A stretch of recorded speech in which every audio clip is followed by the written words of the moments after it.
ಸಿದ್ದರಾಮಯ್ಯನವರ 17ನೇ ದಾಖಲೆಯ ಬಜೆಟ್ನಲ್ಲಿ ಬೆಂಗಳೂರಿಗೆ ಸಿಕ್ಕಿದ್ದೇನು 7,000 ಕೋಟಿ ರೂಪಾಯಿ ಅನುದಾನವನ್ನು ಮೀಸಲಿಡಲಾಗಿದೆ. ಟ್ರಾಫಿಕ್ಗೆ ಬ್ರೇಕ್ ಹಾಕಲಿಕ್ಕೆ 40,000 ಕೋಟಿ ರೂಪಾಯಿಯಲ್ಲಿ ಟನಲ್ ರಸ್ತೆ ನಿರ್ಮಾಣ ಮಾಡಲಾಗ್ತಾ ಇದೆ.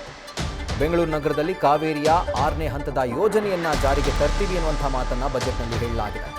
ಬೆಂಗಳೂರು ಬಿಸಿನೆಸ್ ಕಾರಿಡಾರ್ ರಾಜಕಾಲುವೆಯನ್ನು ಅಭಿವೃದ್ಧಿಪಡಿಸ್ತೀವಿ ಅಂತ ಹೇಳಿದ್ದಾರೆ.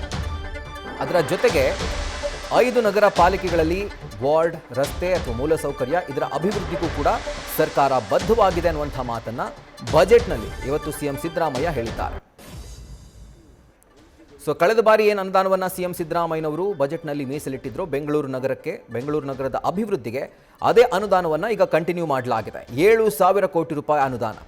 5 ನಗರ ಪಾಲಿಕೆಗಳಲ್ಲಿ ವಾರ್ಡ್, ರಸ್ತೆ, ಮೂಲಸೌಕರ್ಯಗಳ ಅಭಿವೃದ್ಧಿ 1,255 ಕೋಟಿ ರೂಪಾಯಿ ವೆಚ್ಚದಲ್ಲಿ ಈ ಒಂದು ಅಭಿವೃದ್ಧಿ ಕಾರ್ಯ ಆಗುತ್ತೆ.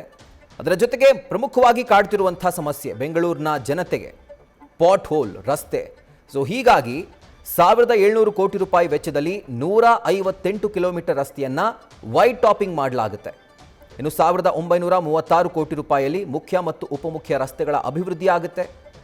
Silk board, KR Pura metro junction ರಸ್ತೆ ಅಭಿವೃದ್ಧಿಗೆ ಈಗ ಹಣವನ್ನು ಮೀಸಲಿಡಲಾಗಿದೆ.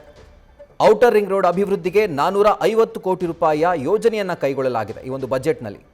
ಅದರ ಜೊತೆಗೆ ಬೆಂಗಳೂರಿನಲ್ಲಿ 100 ಸ್ಕೈ ವಾಕ್ಗಳನ್ನು ನಿರ್ಮಾಣ ಮಾಡಲಾಗುತ್ತೆ ಅನ್ನುವಂಥ ಅಂಶವನ್ನು ಬಜೆಟ್ನಲ್ಲಿ ಸಿಎಂ ಸಿದ್ದರಾಮಯ್ಯ ಉಲ್ಲೇಖ ಮಾಡಿದ್ದಾರೆ. ಈ ವರ್ಷ ಹೆಚ್ಚುವರಿಯಾಗಿ 41 ಕಿಲೋಮೀಟರ್ ಮೆಟ್ರೋ ಮಾರ್ಗವನ್ನು ನಾವು ಪೂರ್ಣ ಮಾಡ್ತೇವೆ. ಅಂದರೆ ಫಿನಾನ್ಷಿಯಲ್ ಇಯರ್ 2026-27ನೇ ಸಾಲಿನಲ್ಲಿ 41 ಕಿಲೋಮೀಟರ್ ಹೆಚ್ಚುವರಿ ಮೆಟ್ರೋ ಮಾರ್ಗ ಅಂದರೆ ಆ ಒಂದು ಜಾಲ ವಿಸ್ತರಣೆ ಆಗುತ್ತೆ, ಅದನ್ನು ಕಂಪ್ಲೀಟ್ ಮಾಡ್ತೀವಿ ಅನ್ನುವಂಥ ಮಾತನ್ನು ಸಿಎಂ ಸಿದ್ದರಾಮಯ್ಯ ಬಜೆಟ್ನಲ್ಲಿ ಹೇಳಿದ್ದಾರೆ. ನ್ಯೂಸ್ ಫಸ್ಟ್ ನಿರ್ಭೀತಿಯಿಂದ ನಿಮ್ಮ ಪರವಾಗಿ.